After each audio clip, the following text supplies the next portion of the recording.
అందరికీ నమస్తే అండి. అధికారంలో ఉన్నప్పుడు చేయాల్సిన దుర్మార్గాలన్నీ చేసేసి ఇవాళ అక్రమ కేసులు పెట్టారు, మమ్మల్ని వేధిస్తున్నారు. అసలు మద్యంలో ఎలాంటి స్కాము జరగలేదు, మేమంతా శుద్ధపూసలమే, రెడ్ బుక్ అని చెప్పేసి మమ్మల్ని వేధించేస్తున్నారు. అసలు ఇలా ఉంటుందని చెప్పేసి మేము ముందులో ఊహించలేదు. సజ్జల రామకృష్ణారెడ్డి ఒకసారి ఏం మాట్లాడుతున్నాడు వినిపిస్తా చూడండి. పెద్ద మీడియా సంస్థ ఏదో లిక్కర్ స్కామ్ అదొక తప్పుడు కేసు.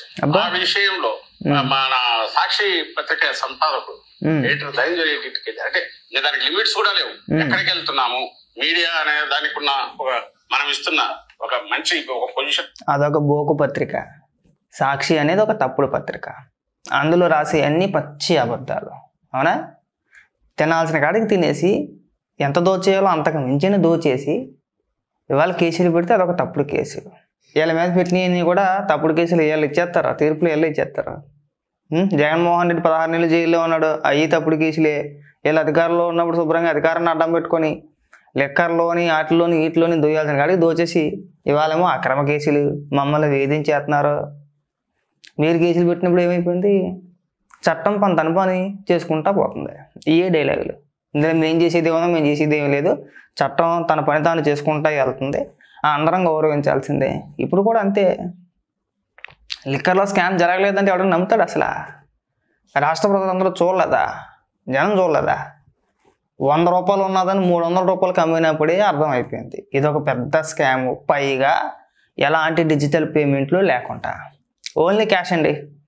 2019 నుంచి 2024 వరకు మద్యం షాపుల్లో ఓన్లీ క్యాషే కదా, ఎలాంటి డిజిటల్ పేమెంట్లు పెట్టలేదు కదా. లెక్కపత్రాలు లేవు, ఎవరి దగ్గర కొన్నావు ఎంత కొన్నావు అనే లెక్కపత్రాలు అసలు లేవు కదా. మరి దాన్ని స్కామ్ అనకపోతే ఇంకేమంటాడు? ఇంకా మాట్లాడదా? పవిత్రమైన దీన్ని కానీ దాన్ని కూడా దృష్టిలో పెట్టుకోవటం పోయింది కూడా దేనికి. ఇంకొక ధనంజయ రెడ్డి ఆయన కృష్ణమోహన్ రెడ్డి అక్కడ ఉంటారని ఎందుకుంటారు? ఉన్నారని అనుకోవడానికి నీకు ఆధారం లేదు. ఎరగపోవడం, తలుపు కొట్టడం, లోపలికి వెళ్ళడం, ఉన్నాడని వెతకడం ఏమంటే మా ఇన్వెస్టిగేషన్ లో part we have that right. ఇది హెరాస్మెంట్ గా ఏమవుతుంది? మరి చంద్రబాబు నాయుడు గారు తీసుకొచ్చినప్పుడు ఏమైంది? చంద్రబాబు నాయుడు గారిని అర్ధరాత్రి ఆయన ఎక్కడ చిత్తూరులోనే ఎక్కడ ఉంటేనే ఆయన అక్కడి నుంచి తీసుకొచ్చేలేదు. అర్ధరాత్రి వెళ్ళి ఆయన నిద్రపోతుంటే బస్సు తలుపు తట్టి అక్కడ కూర్చొని అర్ధరాత్రులు కాదేటి తెలుగుదేశం నాయకులను అర్ధరాత్రులు అరెస్ట్ చేయలేదేటి? ఎంతమందిని అరెస్ట్ చేయలేదు? పైగా అదొక పెద్ద మీడియా సంస్థ. ఏది మీడియా? సాక్షి ఒక పెద్ద మీడియా సంస్థ. చెబుతానికన్నా సిగ్గుండాలి సజ్జలా. ఇంకా మాట్లాడతా పెద్ద మీడియా సంస్థ ఎడిటర్ ఏమి ఎలాంటి ఇది లేదు, జంకు గొంకు లేదు, ఎవరేమనుకుంటారో లేదు. ఇది కరడు కట్టిన రౌడీలు మాత్రమే చేసే పని. ఇలాంటివి చేస్తుంటారు చేయడానికి. ఉన్మాదం, క్యాల్కులేటెడ్ ఉన్మాదంతో వీళ్ళు చేస్తున్నవి చాలా డేంజరస్ పరిణామాలకు దారి తీస్తాయి. అది ఎందుకు గుర్తించట్లేదో చంద్రబాబు నాయుడు గారు నాకు అర్థం కావట్లేదు, లేదా ఆయన కొడుకు ఎందుకు గుర్తించట్లేదు అర్థం కాదు. మీరేమో సుత్తుతో కొడతారు, మేమేమో మెత్తని ఏమన్నా ఉంటే కనుక ఆకులతోటి, కర్రలతోటి, పువ్వులతోనే కొట్టాలా? మీరు అధికారంలో ఉన్నప్పుడు ఏం చేశారు నాకు అర్థం కాలే. 5 ఏళ్ళు అధికారంలో ఉండి ఎవరైనా మాట్లాడితే పాపం కేసులు పెట్టి లోపలేసేయండి. చంద్రబాబు నాయుడు గారిని ఏదో రకంగా ఏదో కేసు పెట్టి లోపలేసేయాలి. 5 ఏళ్ళు ప్రయత్నం చేశాడు. లాస్ట్కి ఏదో స్కిల్ స్కామ్ అన్నాడు. ఏం తేల్చారా అంటే ఒకడు 3,000 కోట్లు అన్నాడు, ఒకడు 300 కోట్లు అన్నాడు, ఒకడు 50 కోట్లు అన్నాడు, ఒకడు 27 కోట్లు అన్నాడు. లాస్ట్కి ఎవరో తెలుగుదేశం పార్టీకి ఫండ్ ఇచ్చారు, అది పెద్ద స్కామ్ అన్నారు. ఏం తేల్చారంటే ఏమీ తేల్చలా. తేల్చింది ఏమన్నా ఉందా? మీరు చెయ్యని ప్రచారం లేదు కదా. 5 ఏళ్ళు 14 to 19 వరకు చెయ్యని ప్రచారం లేదు. అక్కడ 1,00,000 కోట్లు, ఇక్కడ 1,00,000 కోట్లు, మాట్లాడితే లక్షల కోట్లే. సరే, ప్రజలు అవకాశం ఇచ్చారు, 5 ఏళ్ళు అధికారంలో ఉన్నారు. ఏం తేల్చారు? లక్షల కోట్ల రూపాయలు అవినీతి అవినీతి అవినీతి అని చెప్పేసి అని చివరికి మీరు ఏం తేల్చగలిగారు? ఏమీ తేల్చలా.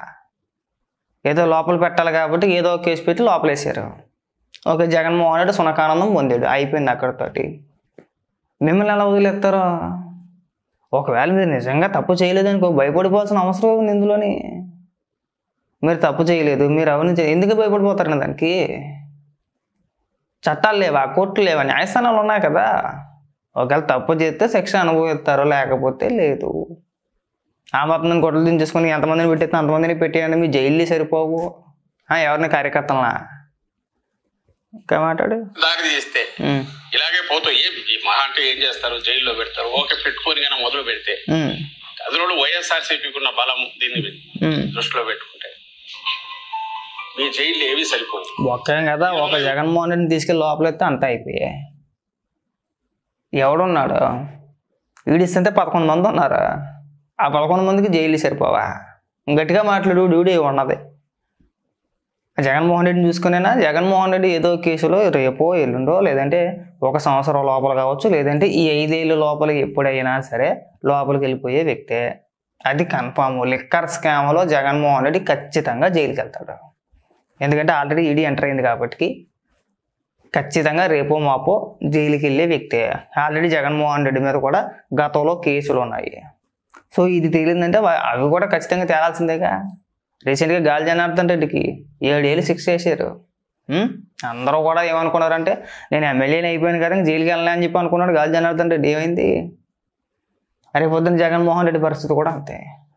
జగన్మోహన్ రెడ్డిని ఒక్కనే తీసుకెళ్ళి లోపల ఎత్తుపడేస్తే అందరూ కూడా మూసుకొని కూర్చుంటారు. జైలు సరిపోవు, మేము ఎరగ తీసేస్తాము, మేము ఇలా ఎక్స్పెక్ట్ చేయలేదు, రెడ్ బుక్ రాజ్యాంగం ఇలాంటి సొల్లు కబుర్లు అప్పాబాయ కబుర్లు ఇక్కడ చేపమాకండి.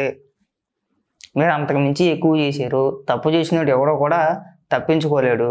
అంటే మీరు రాష్ట్ర ప్రజల మీద పడి రాష్ట్రాన్ని అడ్డగోలుగా దోచేసుకొని వేల కోట్ల రూపాయలు సంపాదించేసుకుంటే ప్రభుత్వాలు చూస్తూ ఊరుకుంటాయా? జరిగిందో లేదో, ఒకవేళ తప్పు చేయలేదు, చేయకపోతే ఓకే.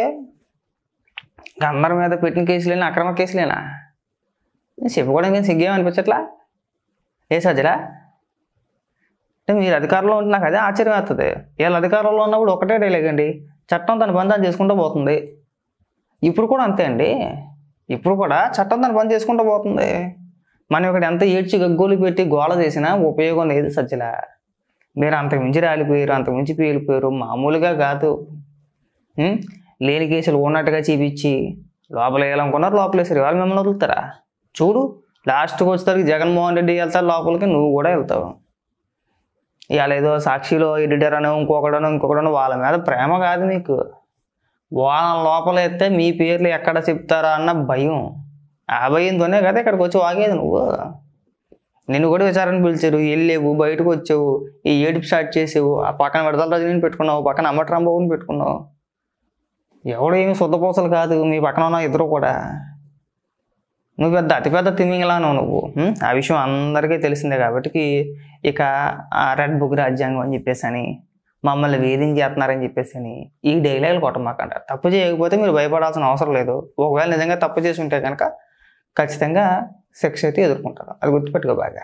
అనుకుంటా జగన్మోహన్ రెడ్డి మాట్లాడుతూ పోలీసులకి వార్నింగ్ ఇచ్చేస్తున్నాడండి.